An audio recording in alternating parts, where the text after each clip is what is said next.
In their expansive and luxurious furnished penthouse bedroom, a married couple, Mark and Susan, celebrate their 19th anniversary. They have both come a long way, and as it's routine, they both put in the effort to celebrate their journey and all they've sacrificed to bring them this far. As they both are getting ready, Susan multitasks, dressing up and also staying in touch with the high-end restaurant, calling her reservation, making sure everything goes according to plan. Mark, on the other hand, is on the phone with his business associate. This captures the dynamic of their relationship, their marriage. Susan takes care of the domestic affairs, while Mark is in charge of business dealings and provides adequate funds to run the house optimally. After so many years of living together, Mark still finds his wife gorgeous. He knows she utilizes the money he earns to stay fit and beautiful for him. Perhaps that's why they are still married. He asks her to shut her eyes as he gives a box of jewelry to Susan. As his wife receives the box, her eyes widen in surprise at how enormous the diamond stones on the necklace are. She puts it over her neck, and he tells her how stunning she looks in it. Before heading to their scheduled reservation, they decide to make a quick stop at their usual club. Mark informs his wife that they won't be staying long, just a brief hello to their friends before leaving. Upon entering, Susan swiftly searches for her friends, while Mark immediately spots Howard, his longtime business partner, engaged in laughter with some ladies. Despite being an older man, Howard never fails to embrace his playboy persona. Mark approaches him, curious about the cryptic message he received earlier. Howard reveals it pertains to the Bronson and Jennings pharmaceutical company. Having experienced losses from previous investments, they believe this new invention, a female Viagra, holds potential for a profitable venture. Meanwhile, Susan joins her female friends in a secluded corner of the room. Engrossed in conversation, she catches Mark's gaze, realizing it's time to depart. She bids her friends farewell and joins her husband, ready to leave the club. Susan walks over to Howard, greeting him with a quick hello, and he playfully pecks her on the cheek. As they prepare to leave, the butler informs them that a taxi is waiting to pick them up. With a swift motion, the butler opens the door for Susan. Mark notices that the butler addressed him by name, so he inquires how he knows him. The butler, Landry, a smartly dressed young man in uniform, smiles and mentions that he has seen him on Mad Money and The Crunch Show. He even quotes some of Mark's favorite sayings. Mark is impressed by this young man, who expresses his intention to work with him. Curious, Mark asks why he would want to work for him. The young man confidently replies that someone from the outside needs an opportunity to break in. Intrigued, Mark instructs him to contact his office, suggesting they may require his services. The young man is delighted by the prospect of working as Mark's assistant. As they drive to their reservation, Susan, who overheard her husband discussing money deposits into their family account with Howard while they were at the club, is seeking clarity. She asks him to explain further. Mark, however, dismisses her, advising her to stay out of the family business and let him handle it. Amid their conversation, Susan shares with Mark that her former boss has expressed interest in rehiring her as an editor. To her disappointment, Mark fails to be impressed and questions why she would consider working for a salary as low as $120,000 per year. Susan gently reminds him that there are other factors besides money to consider. Aware of her husband's increasing irritation, she treads carefully in their discussion. Howard, who has always had a soft spot for beautiful women, isn't aware that the investigative unit of the FBI is currently on him. They realize that the easiest way to trap him is by luring him with his weakest spot, a beautiful woman. They get him arrested when they bait him with a detective who pretends to be a call girl. Howard falls right into the trap, exposing himself to sniffing, and in possession of a large number of hard. He is promised an easy landing if he testifies against a bigger fish, his friend Mark. Susan is in the gym, attending a physical fitness class, when an officer dressed in a corporate suit enters unannounced. The officer informs her that her presence is needed. Soon, she finds out that Howard has been arrested, and Mark is being held in custody with no option of bail. Susan is being escorted to see her husband, and a wave of sadness washes over her as she witnesses him descending the stairs in a jail uniform. While she refrains from meddling in his affairs, she is aware of his involvement activities. The gravity of the crime for which he is detained remains uncertain to her, but she clings to her husband's reassurances that he will be safe as long as Howard, his business partner, refrains from testifying against him. At the Beacon Center for the Blind, a young black boy named Gavin is in his mid-20s is visiting as a volunteer worker. As he walks through the gate, he admires how serene and beautiful the environment is. He is about to enter the room of one of the residents who has proven challenging to connect with. Before his entry, he is provided with a set of rules and guidelines. She reiterates that it is important to emphasize that individuals should not perceive or treat the blind as helpless or in need of pity, but rather as capable individuals deserving of respect. As Gavin is admitted into the room, he immediately spots the man he will be working with. It's a familiar face. He observes the man cracking a joke with the attendant, detecting a tinge of sadness in his voice. Gavin's initial impression is that the man is trying to come to terms with his reality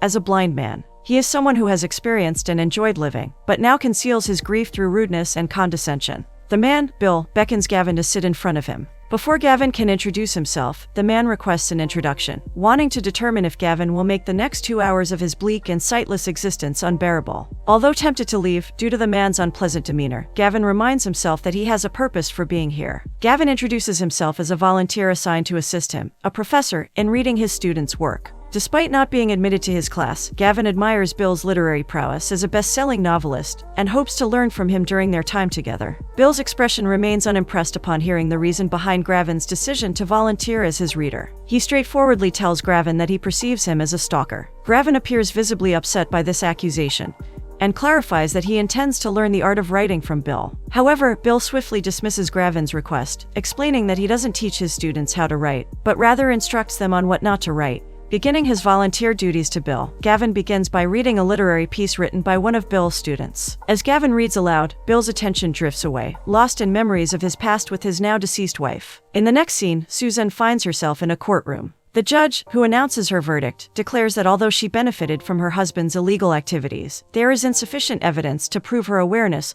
or involvement in his business. Consequently, Susan is sentenced to 100 hours of community service, which she must diligently fulfill or be remanded in prison. Susan has been assigned to carry out her 100 hours of community service at the Beacon Center for the Blind. As she arrives at the center, she approaches the receptionist, a young woman, Ella, and hands over the letter indicating her assignment. Susan can't help but feel judged by the receptionist's disapproving look. Guided by the receptionist, she makes her way to the room where she will be assisting a blind man. Along the way, she attentively listens to the rules and guidelines for interacting with the visually impaired. Entering the room with the young lady, Susan catches sight of Bill. He engages in lighthearted banter with Ella, but she senses that her experience with him might not be enjoyable. When the introduction takes place, he takes notice of her surname and immediately knows who she is. He makes a derogatory remark about Susan's husband, implying that he is callously laying off a huge number of workers solely for personal financial gain. As the blind man continues speaking, Susan becomes increasingly uncomfortable. He expresses his astonishment that an attractive woman like her would be in a relationship with someone he refers to as Dutchman, suggesting that she is only motivated by money and unconcerned about its source. Enraged by his audacity, Susan stumbles over her words and requests to be reassigned to another individual. However, her plea is denied, leaving her with no choice but to return to Bill. Gavin arrives at the Beacon Center of the Blind for his shift of reading to Mr. Bill the next day, but the receptionist informs him that he has been assigned to another person, Susan Dutchman. Wanting to bid farewell, Gavin asks to speak to Bill. Upon entering the room, Bill notices Gavin's presence and questions why he has returned. Gavin shares his growing up story, describing giving a difficult life with an uncaring father. 1 year ago, he decided to leave everything behind, packing his bags with just a few dollars, without any regrets. He tells Bill he has never enjoyed the love of a father or father figure. As Gavin prepares to leave, Bill asks if he is skilled with handy tasks, and extends an invitation to visit his house and help out this weekend. Just as this conversation is happening, Susan enters the room. Susan still doesn't like Mr. Bill, because he acts proud. At the office, she smells something unpleasant, so she brings a scented candle, but Bill rejects it, saying it stinks. He claims to love her perfume, and mentions that his stepmother, who made bad choices with men, wore the same scent. Susan is annoyed and calls him a self-centered, egotistic man. The next day, Susan visits Mark. He notices she isn't wearing her ring, and she explains that it's not the right time to show off wealth. Mark promises he will be out soon, with his lawyer's help. He seems particularly interested in the man Susan reads to at the center. Susan shares all the information she knows and has researched about Bill. Next, we see Susan reading to Mr. Bill. He senses something is wrong in her personal life, from the way she speaks. Susan found a love note in her husband's office, revealing that he is cheating on her. Though angry, she tries to think clearly and untangle herself from the mess her husband has caused. Gavin eagerly anticipates the project that Mr. Bill mentioned they would work on together. He uses the address provided and locates Bill's house. Upon entering, Gavin notices Bill standing by the side, and immediately notices that the house is dusty and poorly maintained. Curious about the project, Gavin inquires about it, but Bill informs him that he needs help with cleaning the apartment. Although Gavin isn't thrilled about this unexpected turn of events, he decides to lend a hand and assist Bill with the cleaning.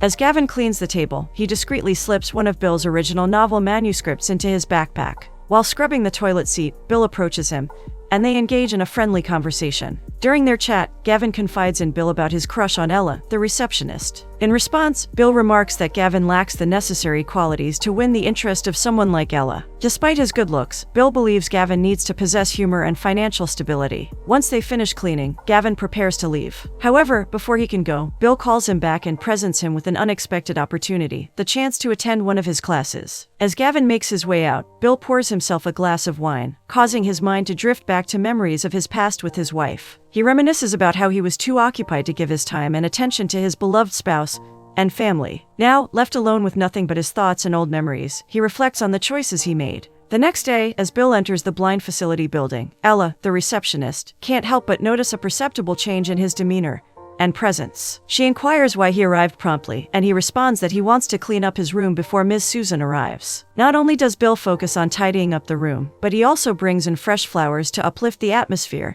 and clear the air. Just as Susan arrives for her shift, she is pleasantly surprised by the room's new look. At that moment, her phone rings, and she sees that it's Mark calling. However, Susan chooses to ignore the call and turns off her phone. She has observed a shift in Mark's behavior, becoming more aggressive, domineering, and showing signs of jealousy. Susan attributes these changes to his prolonged detention, as Mark prides himself on his independence. Bill interrupts Susan's thoughts and asks if he could request a favor from her. She agrees, and he asks for her assistance in shaving him. Susan hesitates at first, but then recalls how she had to help shave her injured father for 2 weeks. As she begins shaving Bill, she shares her experience with her father and the challenges they faced. Once she finishes, Bill asks her how he looks, and Susan kindly replies that he looks handsome. Meanwhile, Mark, who is in jail, has been repeatedly attempting to reach Susan without success. Frustrated, he angrily slams the telephone receiver against the wall. During lunchtime in the jail, Mark sits alone in a corner, struggling to eat the prison food. Suddenly, another prisoner approaches him, taunting him by sticking his finger into Mark's food and demanding that he hand over his meal. Mark reaches his breaking point and unleashes his fury, viciously kicking and stomping on this guy, until prison guards intervene and separate them. Susan is beginning to notice a positive change in Bill. He smiles a lot, and she adores his witty jokes and charming personality. Being with him and reading to him brings her joy, so she takes care to dress nicely, even though she knows he can't see. There is a mutual connection between them that she cherishes. This morning, Susan arrives earlier than usual, and as soon as Bill notices her, she eagerly asks him what she should read to him.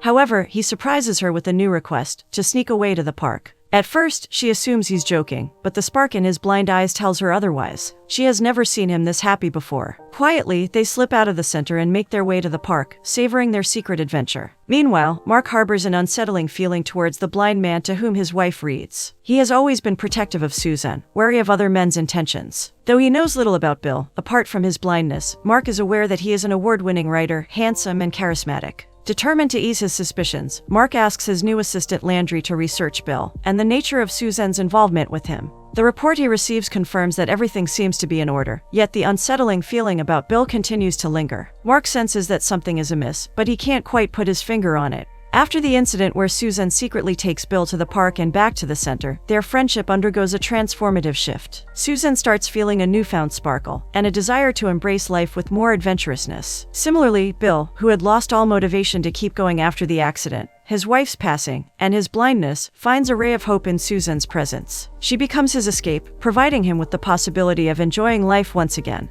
Bill even takes more care of his appearance, understanding that while he may not be able to see himself, Susan's perception of him matters greatly. He is aware that she sneaks into his classes to listen to his lectures. Her presence can be sensed from a mile away. However, both of them are hesitant to admit to themselves that their affection for each other is gradually turning into a romantic one. One day, after a reading session, Susan confesses to Bill that she has bought one of his books and was pleasantly surprised by his skill as a writer. In response, Bill extends an invitation for dinner. Susan knows that declining would be the right thing to do, but she ultimately accepts the offer. During their dinner that evening, Bill candidly tells Susan that he realizes he misjudged her and apologizes for his assumptions. In turn, Susan admits that she initially viewed him as a self-centered, narcissistic blind man, but acknowledges that he possesses a charming side. As they walk home together after dinner, Bill's hand rests on Susan's arm. They engage in heartfelt conversations about their childhoods, the paths they have chosen in life, and the decisions that shaped their journeys. Susan guides Bill up to his front door and bids him goodnight, He asks if she would like to come inside and see how a blind man's apartment looks. After a brief hesitation, Susan agrees and follows him in. Stepping into the apartment, Susan takes in her surroundings and notices a photograph of Bill's late wife. Wondering aloud, she asks if he has any children. Bill replies that he doesn't, explaining that he believed he couldn't juggle being a good father and a good writer simultaneously. Returning the question, he asks if Susan has children. She responds that she doesn't, sharing that she and her husband tried, but eventually decided to move on when a child didn't come. As they settle down with glasses of wine, Susan inquires about the purpose behind their evening's activities. The wine, the leisurely walk, the dinner invitation, and now the visit to his apartment. Bill admits that he hasn't had a woman in his apartment for over 5 years, making her the first woman he has invited. Expressing his desire to visualize Susan, Bill asks if he can use his hands to feel her features. Intrigued, Susan consents to his request. As he gently explores her face with his fingertips, Bill can't help but compliment her, affirming that she is truly beautiful. As Bill's hand gently brushes against her face, Susan feels a profound sense of peace and comfort enveloping her. He tells her she is both beautiful and delicate.